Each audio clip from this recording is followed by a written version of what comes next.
gave some more XP to my sword and my armor, etc. And now I'm going to head to some of the ocean monuments, which are closer to my spawn, because my theory is, I could be entirely wrong on this, but it felt like I used to get more sponges per ocean monument. It could have been bad luck, it could have been that, but anyway, I'm going to head in a different direction, slightly closer to spawn now, where you previously saw one, to try and find more ocean monuments that are either from before the bedrock days or they're just close to spawn and hopefully won't be so unlucky. And we're going to test that one for real. Here is the only mesa biome I had in my entire world for the first like 3 years or something. It was literally this size of mesa biome. I took all of the red sand from it because I needed red sand for something. All of the red sand in my world, besides the one with that wasn't even going to let water in or had dead bushes in, I took from here at one point, and that might seem insane, but it was a requirement at the time. By the way, apparently this also included ocean monument, because look at this guy over here. It's an ocean monument which was like 3/4 into the new world, but it means that some of it actually isn't in there, which is super weird to look at.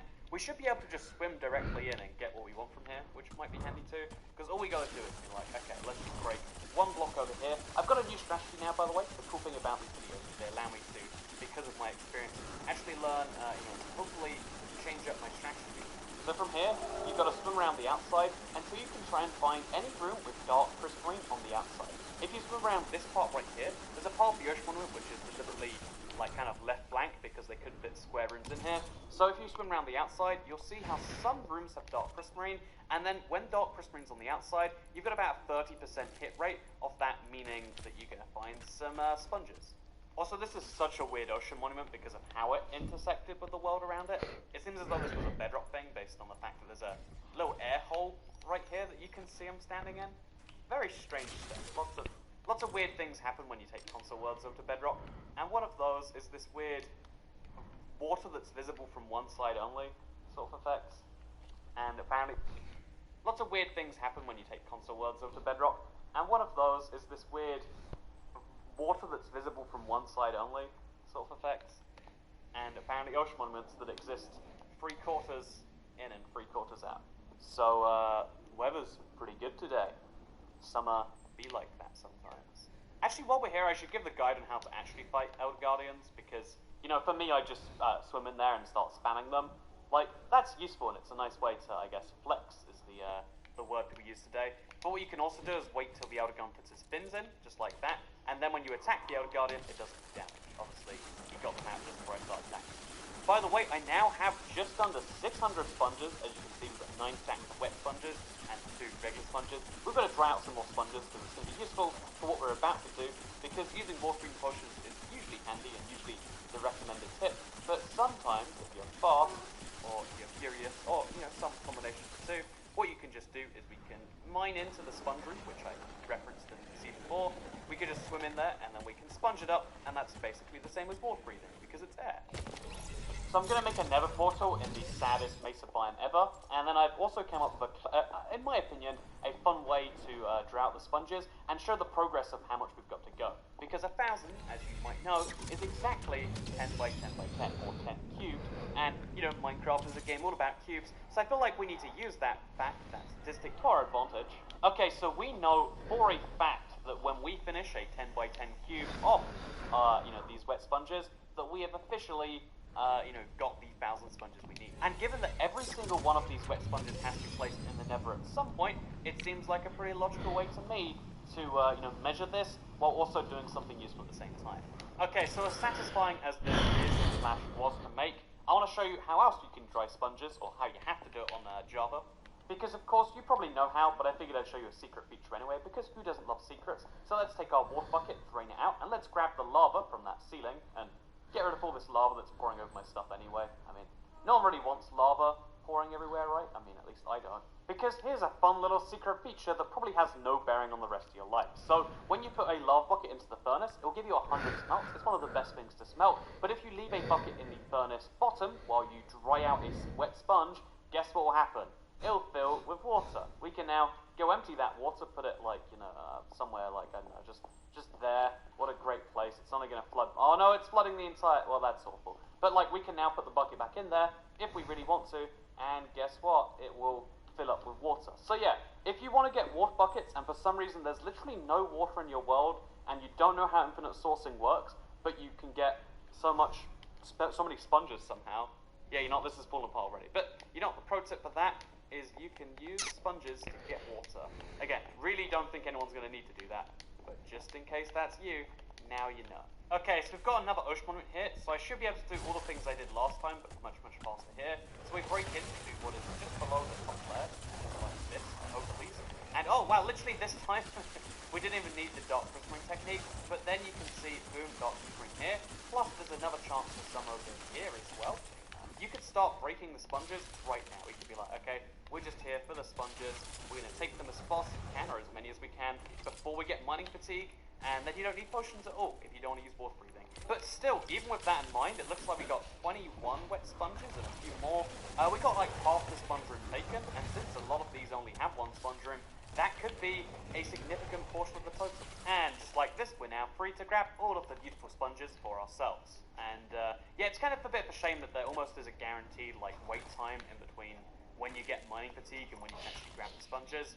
But besides that, we can narrow this process down to about 8 minutes per ocean monument now.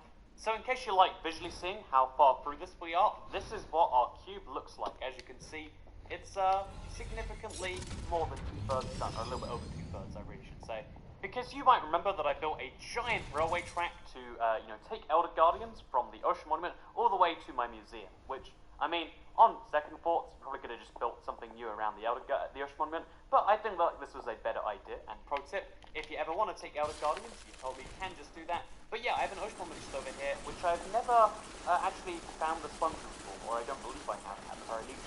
So if you've never used milk for anything more than baking a cake, then 1, good job on getting the baking cake achievement, but 2, pro tip here, you can go to any nearby plains biome, you can find a cow, you can empty out your water bucket that you should have on your hotbar anyway, or paper bucket I guess, but you should have a water bucket on you at all times, maybe preferring the size of this task I guess. But yeah, empty out that bucket, and now you have got yourself a portable supply of milk. All you gotta do is get out, get in, and now you've got milk. And you might say, well, Toy Cat, milk is not gonna help you get sponges, but what if it is? So now we bring the cow to the ocean monument, and we can drink the milk.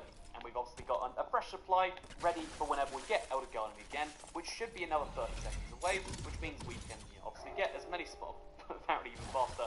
But as soon as we're in the sponge room, we're ready to start mining sponges. All we have to do is drink up. And then over and over again we can do this. We didn't bring the cow in here if we wanted to. I kind of don't want to, because it feels a bit weird. I don't know what this effect is based on. I think it was a timer like every minute the Elder Guardian checks, like, have you been an Elder Guardian? And then it's fine. But sometimes it takes a little bit less than that. But still, maybe this is an excuse to bring the cow in, or maybe you prefer leaving at the entrance, I guess. So we got 52 sponges all in all from this one ocean monument, which is pretty handy, given that otherwise kind of just going to leave it. And now we're going to go find some other ocean monuments, because God damn, I hate this effect. I believe I also explored and found at least a couple of ocean monuments, maybe like 3 or 4, and I never went into them or took their gold. Oh, the gold! I've been leaving it this whole time. So, yeah, we'll go back. We'll get those. We'll also pick up the gold, which is... So, I spent about an hour, and I found nothing, and that was very disappointing, to say the least. So I've gone back to, like, the far reaches of the south of the world, where I feel comfortable just exploring endlessly in all the directions, kind of just going in and out and doing a nice little leisurely thing. As always, one of those great moments where podcast is handy, because we are several hours deep into this now, something like 7 or 8 hours into this little exploration. So, you know, pro tip, have a little thing handy like that. Okay, so while I was looking for the Elder Guardians, because in Minecraft you never find the thing you're looking for, you always find something else, I found one of the sponge rooms, and then I also found a second sponge room, which is on the lower level, something which is very uncommon. So we're going to have to find a better solution for always looking for the lower level sponge rooms as well. But either way, we found you know, at least like 70, maybe 80 sponges in this one place. Okay, so we collected over 120 wet sponges from this place. Okay, we're getting a lot faster. That last one only took about 13 minutes to entirely check for sponges. Honestly, I think by the end of this project, as well as having over 1,000 sponges, hopefully, we're going to have something like 150 blocks of gold or something like that. That's going to be almost a full beacon by itself. So we can make a portable beacon, which might be actually more worthwhile than the sponges. You know, it makes me feel a lot better about the empty ocean monuments, knowing that, you know, it's working towards a mega beacon at least. Not working on the sponges like today. Yeah, I'm telling you, I don't know if this is actually true or if this is the error of small sample sizes, but the further away I'm getting from my world origin, the more that... Never mind, there goes my science. See, literally disproven the science on the spot. A lot of people just like feel like, well, this is my observation and therefore it's correct. But when you have such small sample sizes and when you erroneously collect them, because I'm more frustrated by zero sponge room oshmonuments than I am pleased by multiple sponge room oshmonuments, and therefore you get the data size wrong. So while I depressingly look for another ocean monument, hopefully not a second one, let's not even think about that right now, let me give you a pro tip that whenever you find an iceberg biome, it's always worth just putting your boat on there, because it's faster, and it's also just way more fun. Like, let's ignore the speed for now, let's just focus on the pure enjoyment factor of this. Okay, it's the moment of fate. Please don't be bad to the game. Don't be bad to me. Oh, it was bad to me. Oh my god, thank god. It's not a very sponge-heavy sponge room, but it's good. We've nailed it. As long as we can kill those Elder Guardians, we can take their sponges as well as their gold. And we are probably done. Again, the final count's supposed to come in. I hope we're not like 983 or something. Okay, we are so close to filled, but now we're going to actually count them in the normal way by breaking them apart. So, would you like to see what it looks like and sounds like to see a man break sponge for 1,000 blocks in a row? Okay, I'm actually short by a stack, and I believe I have some of those lying around in my furnace and just like lying around wet in my world. I am 99% sure I won't have to go get any more ocean monuments done. Okay, the furnace is on, but there's no sponges in there. But, you know, there's hope. There's still other places I could find sponges. Okay, boom, I found 2 wet sponges, which, I mean, is more than 0 wet sponges. Also 31 diamonds are just lying in there. By the way, since in the middle of this video, we've managed to, like, interface with every other big project. So, fun fact, I destroyed a Woodland Mansion, and I've been slowly rebuilding it. Very slowly. It's been, like, 3 years now. But, yeah, it's a Woodland Mansion robot thing. I think it looks beautiful. You can disagree with me. So I'm going to be entirely real with you here. I don't think I've seen this many dark prismarine rooms, and they can't all be sponge rooms. But it's still pretty staggering to see, right? Wet sponge, dry it out, start grabbing me some of these wet sponges. I just want to pick him up before the other guy. It's also pretty cool how it, like, interfaced with the cave out in front of it. Like, I think this is just a genuine cave. Yeah, because this was before water caves. There's just a cave here, which is right next to it. This is a really cool ocean monument. So yeah, adding in the extra, looks like 2 stacks. Oh no, that was my regular sponges. We've got 74 off the 100 we need. Hey, sponges! You know, I'm just a curiosity to let you see that. Okay, we've got it now. We've definitely gone over 1,000, but hey, more sponges! Now we've gone seriously over 1,000. But look, the prismarine keeps on continuing. Oh my god! Sponges 5 times over. That is insanity. Okay, we now have officially crossed over the mark. We have 16 stacks of 64, and if you do the maths on that, that's 1,024 just as this. Then we have another 17, so that's 1,041. Plus, in the furnace over here, we've got another 29 coming. So, we've got 1,070 sponges, which is a lot more than 1,000. So really, this video is clickbait, but maybe the good type of clickbait, where it undersells it. Or maybe it will say 1,071. I don't know titles, man. But it probably says 1,000, and look at me, underselling you of the clickbait. Aren't I just the best? So I could just end the video here. Now that I've got a chest with more than 1,000 sponges, or a shulker box to be more accurate, I've got a shulker box with 1,000 sponges. We can call that a day. But the question you're obviously going to have is like, so why did you need 1,000 sponges again? Why did you go through this whole adventure, this whole journey, this whole up and down process, when you could have just not done that? And obviously I think a big part of it is I recommend, if you ever are like wondering what to do in Minecraft, just collect a lot of a resource and then a lot of ideas. Maybe even can come from that. And some resources are easier to collect than others. 1,000 stone will take you significantly less time than 1,000 sponges. Even, you know, like 1,000 blocks of iron is, not outrageous in the grand scheme of things. But the question as to what I'm going to be draining with it is a fun one in my opinion. I've got a few ideas and I want to give your opinions on them. So the first one, maybe I'll do this regardless, like a fun thing, is to drain the inside of this ocean monument over here. I showed you earlier, it still has the guardians in, and it might be a fun thing to have kind of like a living ocean monument, but one that you can actually go in, and since it'll be the site of like a big town I'm working in anyway, maybe that makes some sense to you. Second of all, I feel like this would be really, really, really insane, but I mean, aren't most things we do here. It'd be kind of fun to drain a section of this ocean, because I would like to see what the ocean floor looks like underneath it. That could be fun to me. So like, drain the ocean floor, see what that looks like, or maybe not even pretend it's drained ocean floor, just make it look like, oh yeah, this is my natural terrain. I think it would look super post-apocalyptic, like the oceans have dried up or something. Would be crazy, amazing, right?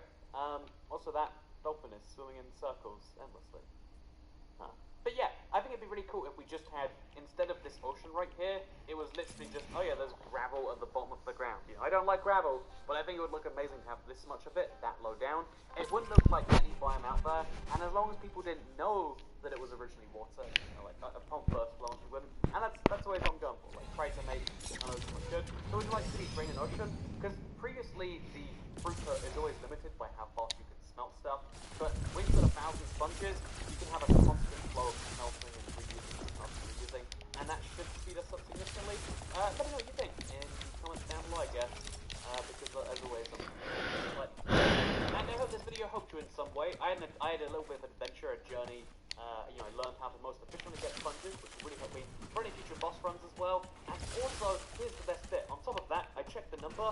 The number of gold blocks you need for a level 4 beacon is 2 stacks and 37. So I actually have not only a full beacon, but a few more blocks of gold. So that means we can also be ready for this project, which is really the cool thing about this. Like, it was a fun journey by itself, but it also prepares me so much for the future. And I think one of the understated joys in life is preparing for the future. Sometimes it doesn't feel good in particular moments, but if you make preparing for the future its own little fun task, then, you know, things can go really great. Anyway, thank you so much for watching this mega survival project. Please do like it if you think it warrants a like of some form. Please do subscribe if you want to see more of these videos, and as always, if you want to guarantee you see them daily on your homepage, hitting the notification bell and playing around with that is something you can do. Also, follow me on Twitter if you want to see the other half of YouTube and the things we say in between videos. Hey Google, set an alarm for 12 o'clock. Okay, your alarm set for tomorrow at 2 a.m. Hey Google, set an alarm for 12 o'clock. Got it. Your alarm set for tomorrow at midnight.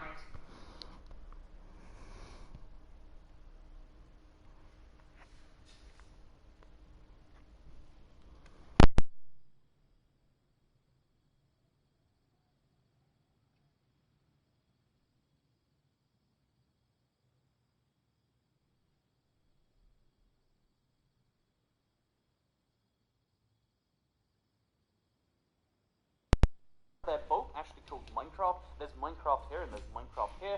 Most YouTubers who play Minecraft on a Windows PC end up playing this Minecraft, the Java edition, but I play this one right here, which is actually Bedrock Minecraft. So why is that? Why do I play Minecraft that looks like this rather than looking like this, for example? That's something I wanted to explain in today's video, because a lot of people do ask, and I figured I would explain my reasoning on playing. Hello, I'm a and if you want to play Minecraft on a Windows PC, you funnily enough actually have 2 separate games available to choose from. And if we open my start menu, you can see how they're both actually called Minecraft. There's Minecraft here and there's Minecraft here. Most YouTubers who play Minecraft on a Windows PC end up playing this Minecraft, the Java edition, but I play this one right here, which is actually Bedrock Minecraft. So why is that? Why do I play Minecraft that looks like this rather than looking like this, for example? That's something I wanted to explain in today's video, because I love this Minecraft, the Java edition, but I play this one right here, which is actually Bedrock Minecraft. So why is that? Why do I play Minecraft that looks like this rather than looking like this, for example? That's something I wanted to explain in today's video, because a lot of people do ask, and I figured I would explain my reasoning on playing this particular version of Minecraft, which I'll be doing in today's video, and I hope you all do enjoy it. So I guess I've got to start by very briefly explaining the differences between Java and Bedrock, just for those of you unaware, because you might not know what the difference between this menu screen is versus this menu screen. I mean, they might just look like 2 different skins on the same game, but even though the base mechanics are mostly the same, there are quite a few differences, because Minecraft Java Edition is the base version of Minecraft that was started all those years ago, over 10 years ago now, whereas Minecraft Bedrock is the cross-platform version of Minecraft that's not only available here on the Windows 10, you know, it's the second version of the game here, but it's also available on Xbox, Switch, it's on a bunch of VR platforms, it's on phones, it's on tablets. It's sold over 100 million copies because it's the version of Minecraft available on every other platform that isn't a Windows PC. funnily enough, this version of Minecraft that's available for Windows 10 as a UWP app was actually just a port of the Pocket Edition at first, and you'll see that later as we kind of turn into things. But you might say, why would you ever play a port of a mobile game on the Windows 10 version? That seems ridiculous. Why would I play a mobile game when I can play a PC game? I'm a PC gamer, darn it. And here's the deal, right?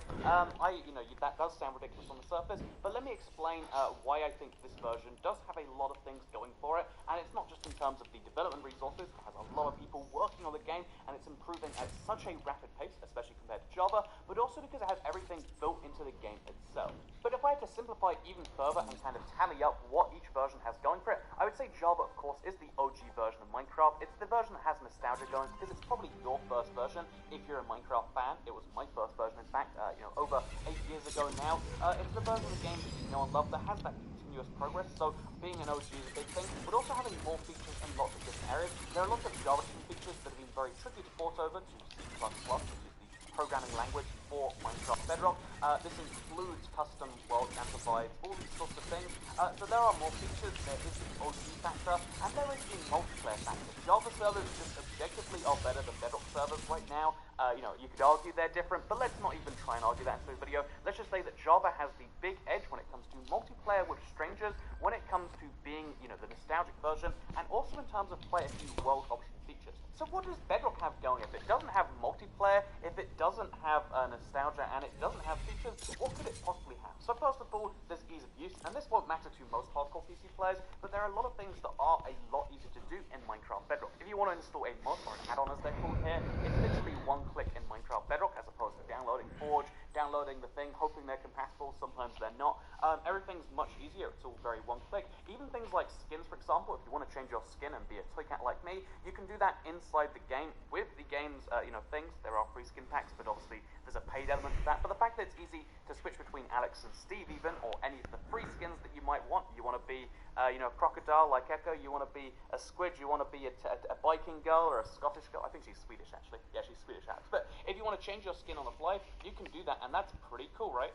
So ease of use is a big thing we'll come back to, but as well as ease of use, there's performance. Performance is much better in Minecraft Bedrock, and although you might say Minecraft performance, why do you care about that? But believe me, you'll care about that when we dive into it later. And then as well as performance, we have the ease of kind of adding people to the game, and then we also have the one that I would say is the deciding factor to me. It's a bit of a weird one, but I think Minecraft Bedrock has more features in a fun way. There are so many things that happen on Bedrock that just cannot happen on Java, and some of that is exclusive features, like being able to place blocks in front of you without having to shift over it. For instance, if I want to make a little pathway, you can just place it in front of you. That's just logical in my opinion. That seems like a smart thing.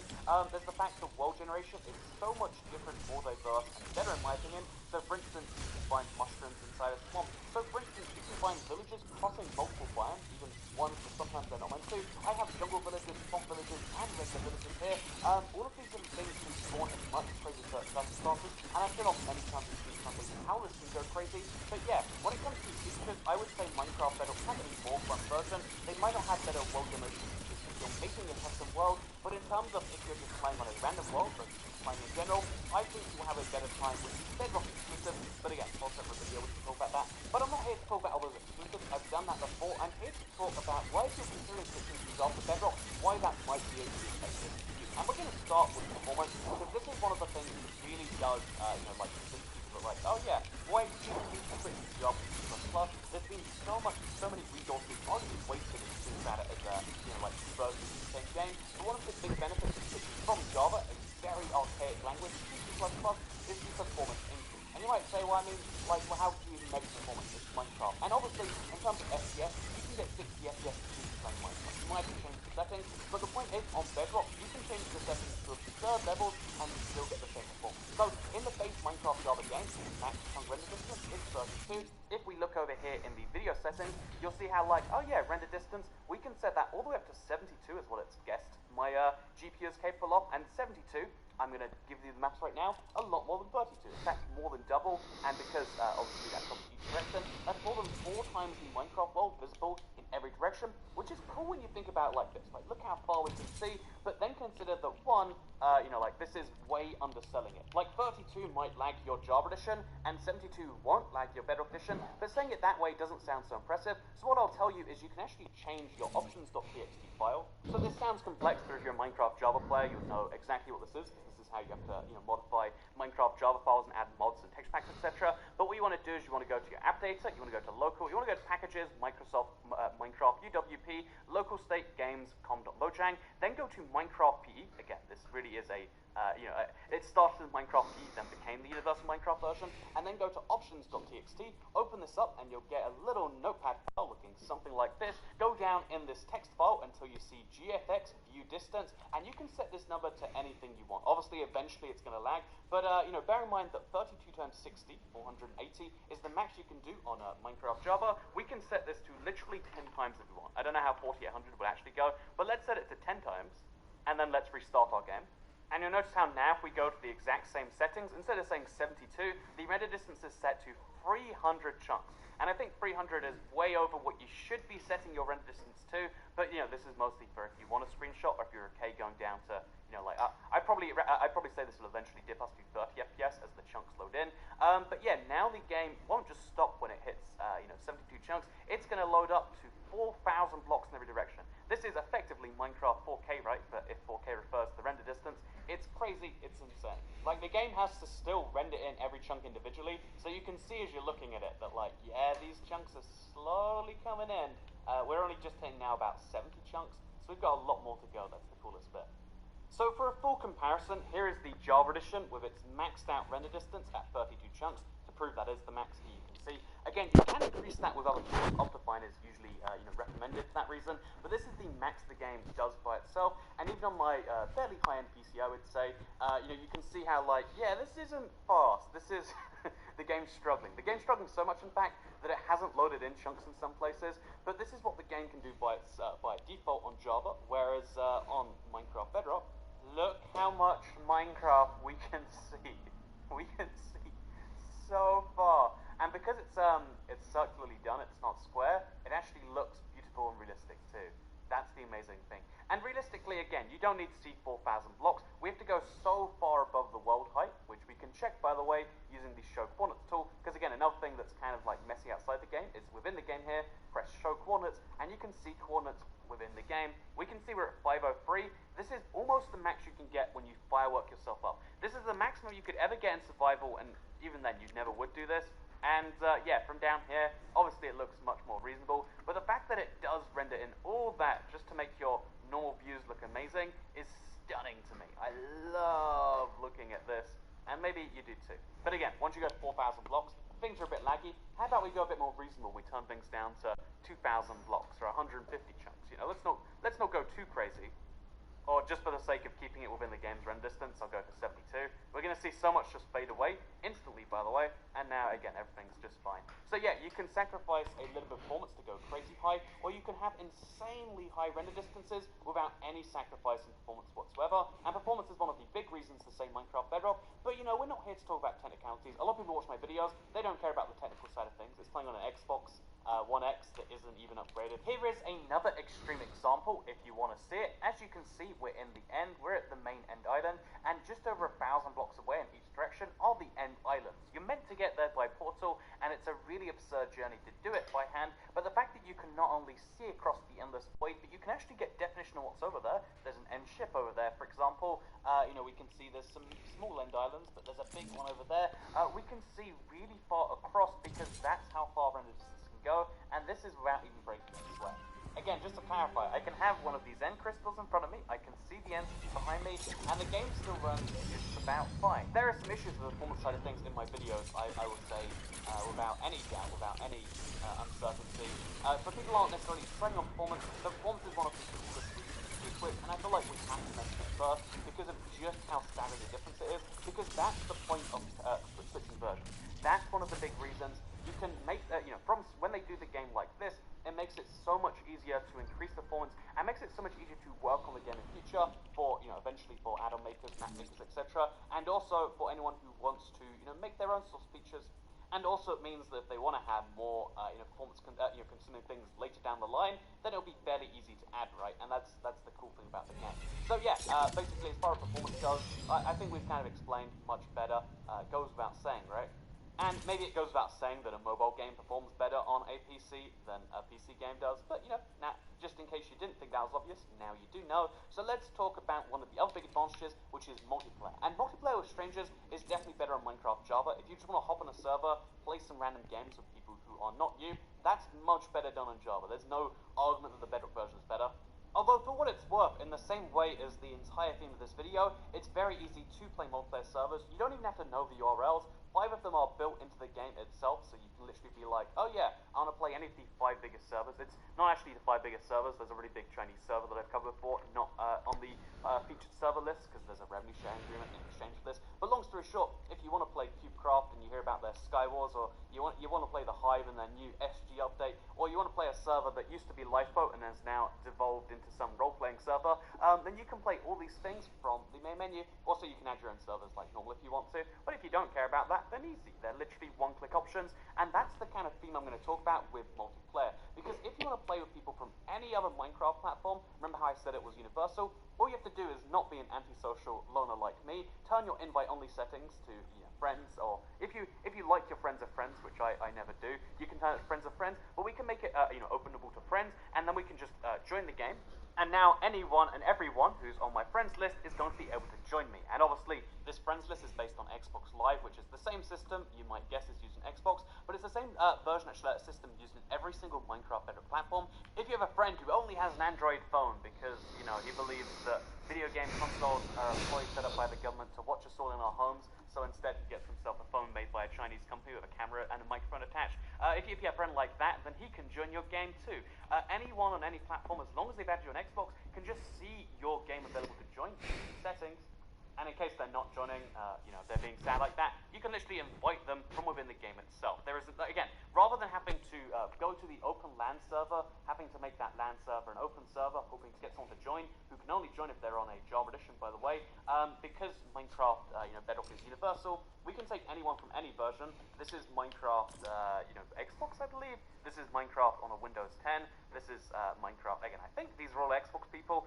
They might be playing on their phones. We can actually invite people doing other things as well, like, World of Warcraft, more like World of Minecraft, IVX, Mex, more like, who is this person? I have a Fortnite player on my friends list. And then once they do join my game like Tabby Tomcat 22 has, again, I have no idea who this person is or why they're on my friends list, then it's going to be really easy for me to teleport them to me. Because although you can still do commands, like if you know TP at A at S, if you know your basic commands, you can do them pretty fast. You can do things that way. But if you don't know commands, this is one of the parts of Minecraft Bedrock that shines. You can literally teleport who? Tabby Tomcat. Where? To me. You can teleport things like that, and the game gives you a GUI, just in case you don't want to learn commands. So we can look and we can be like, Tabby Tomcat is...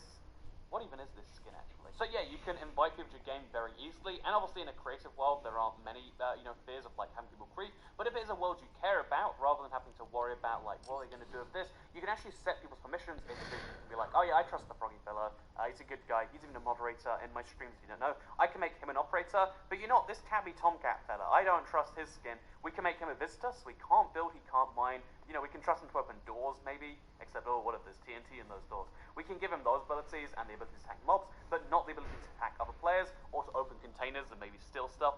There's a lot of really cool controls you can do within the game itself, and that's one of the big themes of Minecraft Bedrock. It's very easy to use, which might not matter to every PC player. Again, you're probably a hardcore Minecraft fan if you're watching this video, so yeah, there are 2 big benefits when it comes to Minecraft Bedrock. There is, of course, the performance, and there is the ease of use on every level of the game, and that ties into the multiplayer, where it can be like, hey, you want to invite people? Easy. Want to change their status once they're in the game? Easy. Funnily enough, there's one thing you can't do. This is the most ridiculous thing. Again, it sounds like I'm making up a joke, right? But once someone is in your game, even if you didn't invite them, I explicitly invited all of these people, but if you left your game on open and someone, you know, like a friend to friend you don't like joins, you cannot kick them. There is no kick command. There is no way to get people out of your world. Once they are in your world, they are stuck in your world. You can only make them a visitor or something, which is a little bit crazy to me. Like, again, maybe that's just me, but yeah, Minecraft Bedrock has no kick command, so you, like, if someone joins, you have to be friendly with them, which maybe is nice. If you have lots of friends that you don't really like, but they're on your friends list and you want to upset them by existing in their world, that's the thing you can do.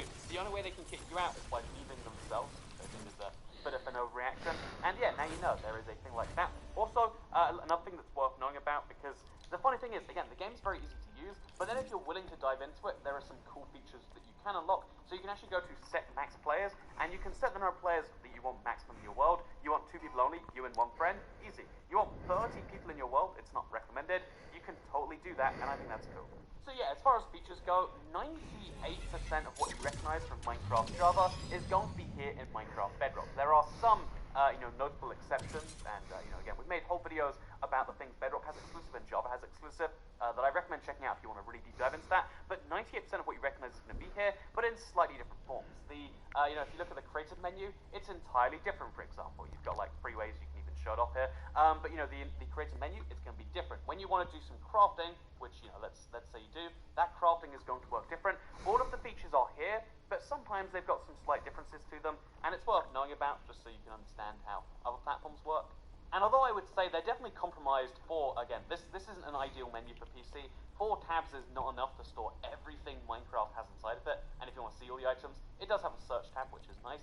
But 4 tabs isn't enough to store everything Minecraft has inside it, but the upside to the fact that it's manufactured for all these different platforms is, again, cross-compatibility. This time, not just with the fact that, like, oh yeah, I think Froggy's playing on an Xbox, this guy looks like he's playing on a phone based on the fact that he's staring blankly down at the floor. We've got all these people playing on different platforms, but then that also means we can play with different input methods. Have a touch screen on your laptop, you can play with touch controls. Have a controller, literally any controller, you can play with that. In fact, let me prove that right now. I have a PlayStation 4 controller. I don't know if that's ever come up. I can play Minecraft using my PlayStation 4 controller. Oh, apparently it's using the Xbox buttons, but still, this is me using a PS4 controller. I don't know how to prove that, actually. Okay, look at this right here. You can see how, like, the things I'm doing here, they line up perfectly. And although control support used to be kind of rough when it first came out, it has definitely improved since it first was added to the game. So yeah, fun fact, we can do these things at the same time. Look how nice that is. We can crouch. We can every single controller command is available here. And yeah, the fact that Minecraft works with all these different things is really nice. And you can take advantage of the fact that, like, oh yeah, it might not be the perfect menu for a PC. It works well enough on a controller. And if you want to use touch controls, it's really good for that. Minecraft Bedrock is designed for every single input method for every single platform. That's one of the reasons that it is, in some places, feature delayed, because getting the performance to the level it's at right now, getting the compatibility to the level it's at right now, is really impressive. And compatibility doesn't just mean with other Minecraft Bedrock platforms, although it does totally mean that as well. Let me show you what else we can do here, besides, like, hey look, here's my PS4 controller, which I'll now trade out for an Xbox controller on the spot, I hope. Well, for what it's worth, I guess you should use a PlayStation 4 controller, not an Xbox one. This is just a temporary glitch. But let's talk about now what is perhaps one of the biggest areas of the game. If you are a Minecraft fan that's been playing for 10 years, you probably care about external content. I mean, people, personally, I don't really, I use the base game itself. I think Minecraft is a beautiful game. It doesn't need additions and improvements and stuff. But you might disagree with that. You might be like, nah, I need to play custom maps, custom texture packs, custom skins. And of course, this is where the mod space comes in. One of the reasons that Minecraft Bedrock does have such a huge team behind it, there's like 100 people working on this game, is because, of course, there is a microtransaction system where you can buy maps from the original marketplace developers. They do get a hefty chunk of this money, so it is it's like you're supporting them to make tropical cities mashups, for example, or Parsel Island. But yeah, you can buy things directly in the game, and a lot of people say, oh, that's garbage. Why would I take the game where you can pay to buy things? But here's the deal, right? The game is actually much better for downloaded content, even if you don't care about the marketplace. Even if we ignore this, which sometimes you can. Like, there's literally an add-on that allows you to remove the marketplace button if that's what you want. But if we do decide to do this, I'm going to trust this random download link right here. But it's going to download as a .mp file. When you have a .mp file, all you have to do is click that, just like this, and it opens up into your game. Like, literally, if you want to download an add-on for Minecraft, all it takes is one click. And as you can see, now we've successfully imported Marketplace Remover. So now we can just, like, add that on, and look at that. Now we've got Minecraft but there's no marketplace button if we don't want to have it. I love that as a little bit of a concept, right? Like, if you don't want to, if you want to change anything about the game, it's really easy to do so. We can remove that. Let's go back to this website. Let's see what happens. Let's say you want to break the cardinal rule of Minecraft, which is that guns will never be added to the game. If you want to break that, you can totally do that, and you know how it works. It's the same old system. Again, the biggest resource for this. Oh, this is actually too far. Oh, that's too much effort. You know what? We could download a minion add-on. I don't know why anyone decided this was an idea they wanted, but these are the things you can download, and it's literally the same process. Effectively, .mc pack, in this case, and the resource pack, and then you have minions in your Minecraft world for whatever job the thing is. You can even use this exact same process to download shaders if you want. If you don't try to download shaders on Java, you know there's a few steps involved. Again, steps that if you're really into the game, you'll know. If you're really into PC gaming, of course you're going to be familiar with, but to show you the process here, which I'm sure everyone can admit, regardless of how much you prefer or know the process on Java, you'll admit this is a pretty easy process. All you have to do is download this, like literally, we click the download link into the drive, then we press open the patch just like this, import start, later, import end, and now we've got the Ultimate shader available in Ultimate Resource. So by default our world looks like this, but with the Ultimate shader, which I've never used before, this is my first time, because again, it's so easy, right? And now we're in the world, and it looks like this. Isn't this? I mean, actually to me it just looks like a slightly darker Minecraft. Maybe the weather's not right for this or something. Maybe I'm using the shader wrong. By the way, this is a rejected Sunday, if you are curious. But still, you can see how shaders were vastly installed. I don't think these were very good shaders. Am I doing something wrong with them? Like, I like the way, oh yeah, the blocks are like changing glow. I like what I do see, but I don't see very much. Yeah, it's basically just shadows. I guess that's what shaders are, right? Yeah, shadows, shades to the game. It's definitely a really nice addition to maybe another texture pack or something. But do you know what we can do if we don't like it? We can go on another website. Again, I'm just using MCPGL because it's one of the bigger ones. But you can just find another shader, and you know how you download those? I'd love to know how shaders work on Bedrock sometime, because I do have an understanding to some degree on Java. But on Bedrock, they just magic make the world look good. Like, look at okay, here we go. This is what we were going for. It's a bit saturated, I'll admit, but I love the colors here. I love the skybox. I love the details they've added to Minecraft. It also performs way better. You can see the lag before. Now look at this. Look at the water.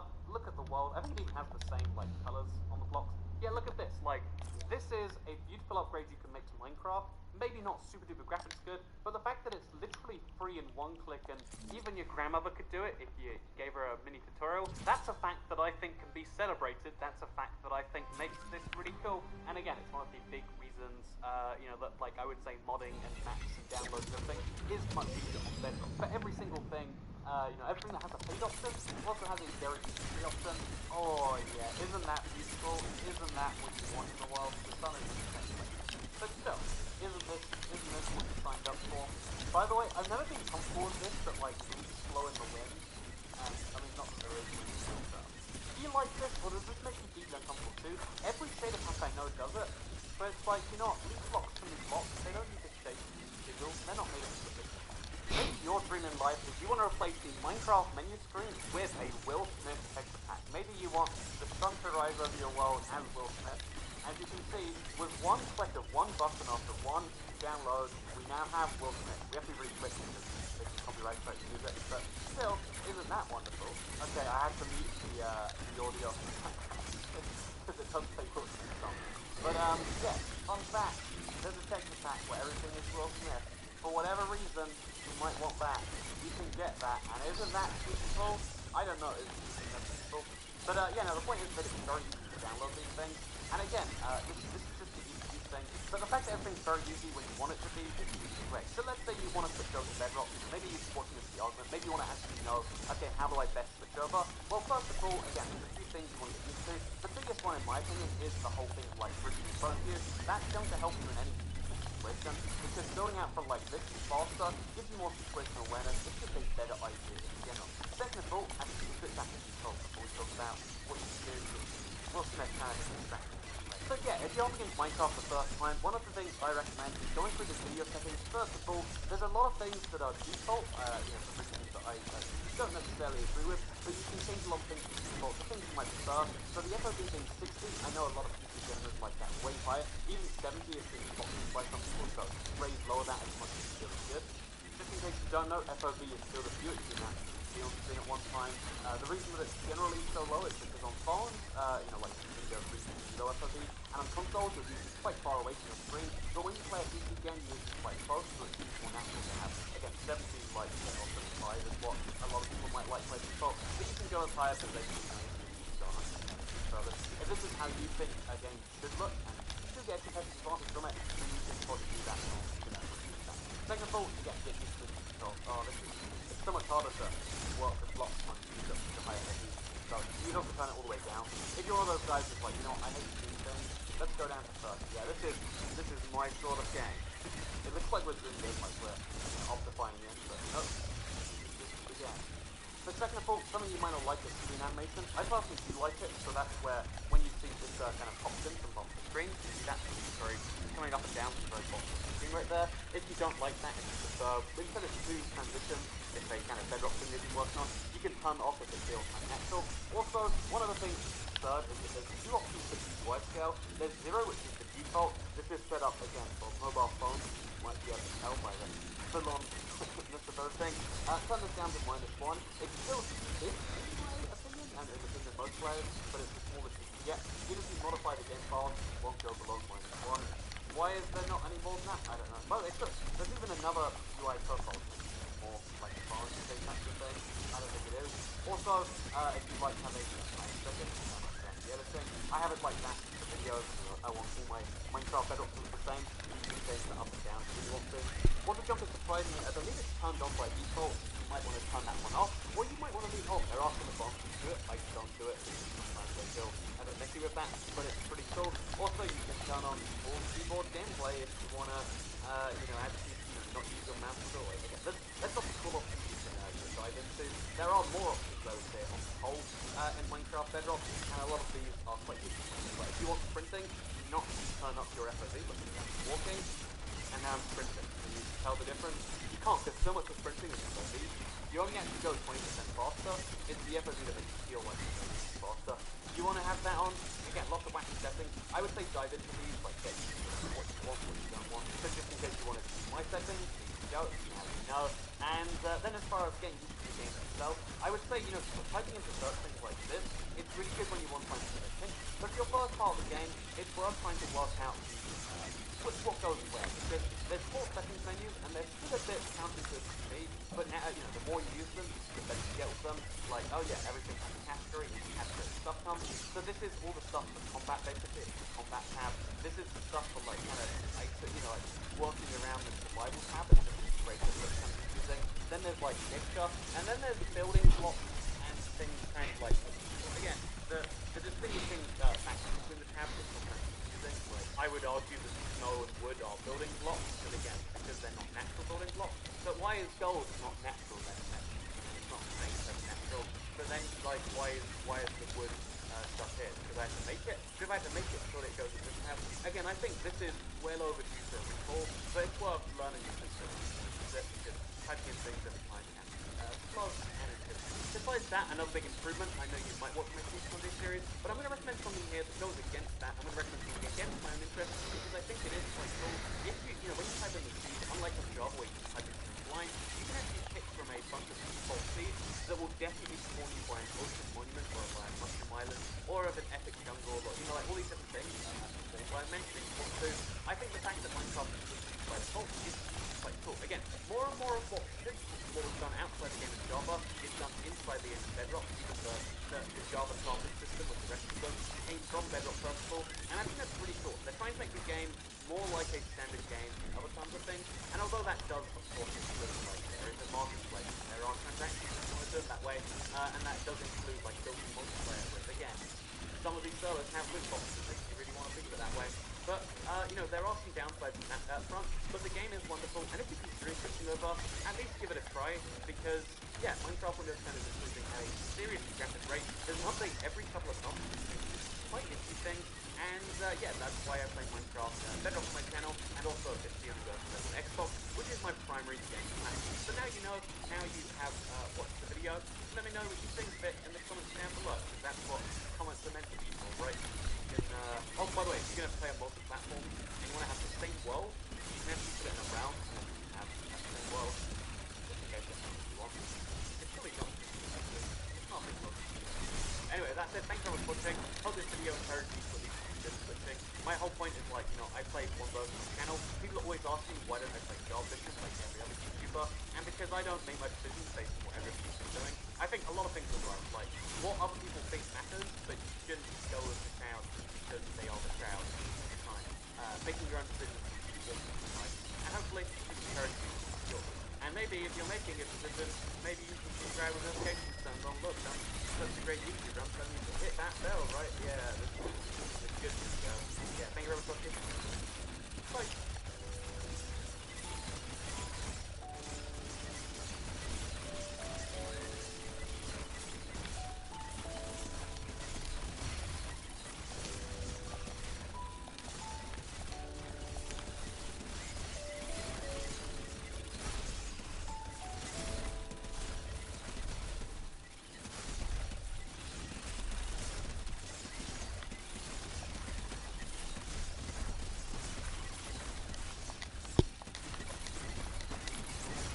What up, everybody? It's me, Log.zip, and yes, the snapshot came out yesterday, and yes, it's bees, and yes, I'm late. I get it. Buzz off. These are the newest mob and the latest Minecraft snapshots for 1.15 that started coming out. And in today's video, we'll be showing off different ways you can use these bees, from in-game vanilla mechanics such as growing your crops or collecting honeycombs, to things a little more nefarious that take commands such as, you know, harnessing the power of your bee's flight and riding it. And needless to say, there's been some interesting community-made resource packs popping around as well. Now, there's other things that came out in today's snapshot. We'll be looking at the bees first, then we'll be looking at different ways you can use the bees with commands, then we'll look at the other snapshot items, and then we'll look at some texture packs. So stick around to the end of the video, honey, because things are about to get sweet. Alright, into the hive we go. New mob, bees, and they're hanging out right here.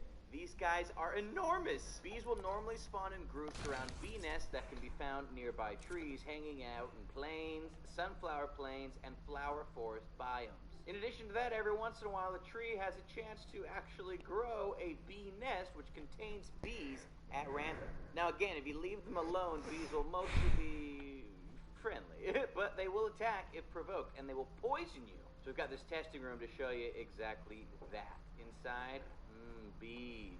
My favorite. We're going to spawn some and so listen to them. Buzzy sounds.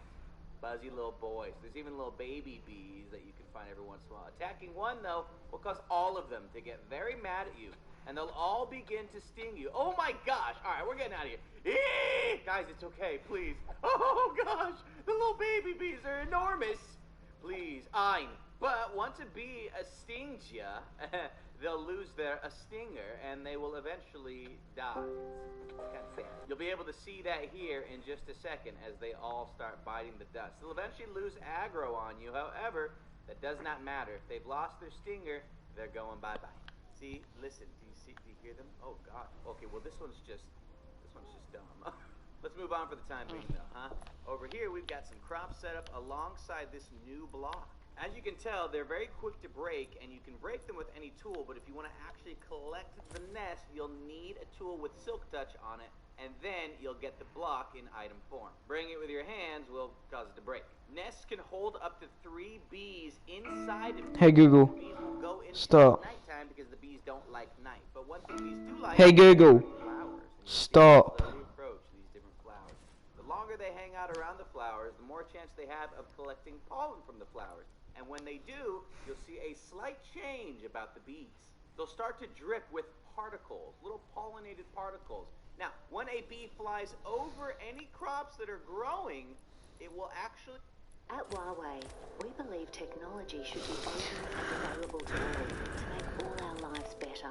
This is the fundamental truth at the heart of our business, a reality that drives our actions in 170 countries. In rural Nigeria, we use solar energy to power special low-energy cell towers to connect as many children as possible to the type of education so many of us take for granted.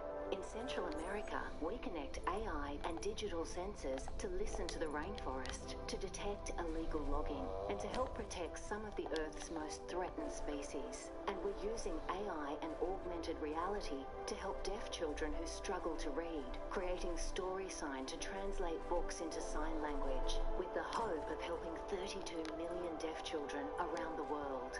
We bring humanity and technology together to unlock the greatest resource on Earth, human potential. Huawei, make it possible.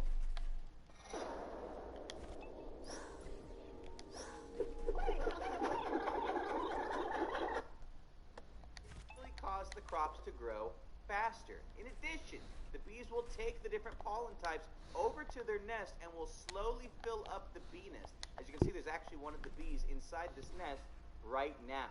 Once a bee has taken pollen to its nest 5 times, it will fill up the nest entirely, and then you can begin to harvest it. Now, you can't really control currently when a bee goes inside its nest, so these two have been hanging out for a while, slowly growing more of the crops. Needless to say, once you've got 5 stored pollen drips, your nest is ready to go. Look at that, they grew that instantly. On top of that, holding a flower in your hand will cause all bees nearby to attract towards you, and they'll start following you. Get rid of the flower and they stop caring. It's sad. When your nest is empty or partially empty, it will look like this. When it's full, it'll look like this, and the holes in the sides of the nest will become filled with honey. And so there's 2 things you can do with this honey. You can either shear the nests for honeycomb, or you can use an empty bottle on them to get a bottle of honey. We're gonna try both these things up here. Shear, thank you so much. And we got ourselves 3 honeycombs. Or using the bottle on it gets us a honey bottle. You can use honeycomb to craft a beehive, which is essentially a bee nest, but a man-made version. And in addition, you don't need a silk touch pickaxe to collect beehives. To make a beehive, you'll need 6 planks and 3 honeycombs right down the middle. Beehive. Place it down, you'll see a difference. This is an empty beehive, and this is a filled beehive. Now, honey bottles will restore your hunger and saturation points, equal to a cooked salmon and various other food objects in game. It will restore 3 meat shanks on your hunger bar, funny to say, and will also give you 9.6 saturation points, which is an invisible score for your hunger. And also, listen to how it sounds. Gross. During the night, their behavior changes. Namely, they don't like the night, and they will do what they can to get away from the night, usually as fast as possible. They'll oftentimes retreat into their nests until it is daytime once again. Similarly, they hate the rain. So look what happens when we make it rain. They start flying a lot faster in an attempt to get out of the rain, and they will seek shelter. Eventually, you'll start to see all the bees hanging out underneath this ceiling area while they avoid the rainfall. A couple final notes to keep in mind. You can actually turn your honey bottle into 3 sugars. So if you need sugar for any reason, you can use it with honey. Alternatively, you can figure out what this crystallized honey is for right here. Currently, it's not actually in-game. It's only programmed in the back-end side. But the texture is there, so I'm curious. In the comment section, what do you guys think that they're going to use this crystallized honey for? Now, we already discussed that bees will attack you if they are disturbed. This includes shearing their honey from the honey nest. You don't even have to break it and they'll still get mad. You can fix that by placing a campfire nearby, because the smoke from the campfire will actually calm the bees down. Placing it directly below will cause all the bees that are hanging out in here to really not get too mad at you if you were to cause problems. As you can see here, there's plenty of bees nearby. We're going to try and shear this, and look, none of the bees got mad at me. It's because we had this lovely campfire. God, dripping all over the campfire. However, breaking the nest nearby causes the bees to hang. Those bad guys. Sorry, I destroyed your home. So that's the basic gist of bees, but there's so much more to explore. For that, we head back to the start. Check down this path. Some more buzzworthy examples. We've made killer bees. We're going to get some armor, some food, and some milk buckets to keep us from being constantly poisoned. All that's going on here is a little bit of command magic, but we wanted to figure out some different ways that we might be able to use bees in the near future. So we're going to press this button to let them loose. Oh boy! Yo, angry. So what exactly is going on here? Well, the exciting thing is that you can summon in bees in angry form. So they'll make for an interesting swarming mob that will be very quick to take you out if you're not extremely careful. Guys, please, take it easy. I have a family. Yeah, I'm going to go ahead and not go in there. We're going to move on. How about some Vex jockeys? Yes, that's right. You can make Vexes ride bees that will come after you, and they can deal double attack. Boom, bam, bam, bop. Bada bop, boom. Pow.